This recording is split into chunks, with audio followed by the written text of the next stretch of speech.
بسم اللہ الرحمن الرحیم۔ مومنین کرام، نئے فرامین کے ساتھ حاضر خدمت ہوں۔ مسجد کوفہ کی فضیلت کے حوالے سے چند احادیث میں کامل الزیارات سے اور دوسری کتابوں سے نقل کر رہا ہوں۔ مسجد کوفہ اسلام کی چند عظیم جو مساجد ہیں ان میں سے ایک ہے۔ اس مسجد کوفہ کی عظمت اس بات سے واضح ہوگی۔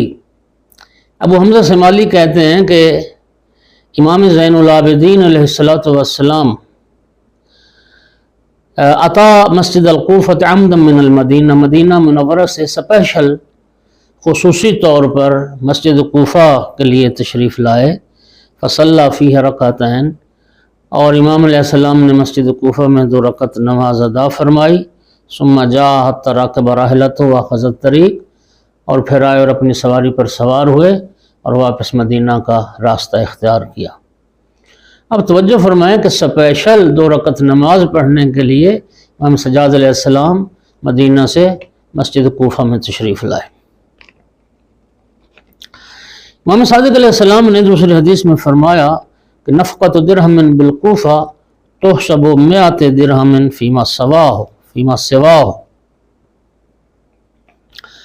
کوفہ میں 1 درہم خرچ کرنا، مسجد کوفہ میں 1 درہم خرچ کرنا، مسجد کوفہ کے علاوہ وہ 100 درہم خرچ کرنے کے برابر اجر و ثواب رکھتا ہے۔ وَرَكْعَتَانِ فِيهَا تُحْسَبُ 100 رکعہ، اور 2 رکعت نماز مسجد کوفہ میں وہ 100 رکعت نماز کے برابر اجر و ثواب رکھتی ہے جو کسی دوسرے مقام پر بجا لائی جائے۔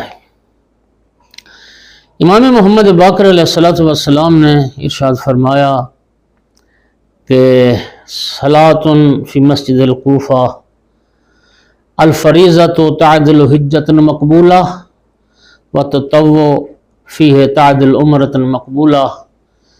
امام باقر علیہ السلام فرماتے ہیں کہ مسجد کوفہ میں ایک واجب نماز ایک حج مقبولہ کا ثواب رکھتی ہے، اور ایک مستحب نماز عمرہ مقبولہ کا ثواب رکھتی ہے۔ اللہ تعالی ہمیں مسجد کوفہ میں ادائیگی نماز کی توفیق عطا فرمائے۔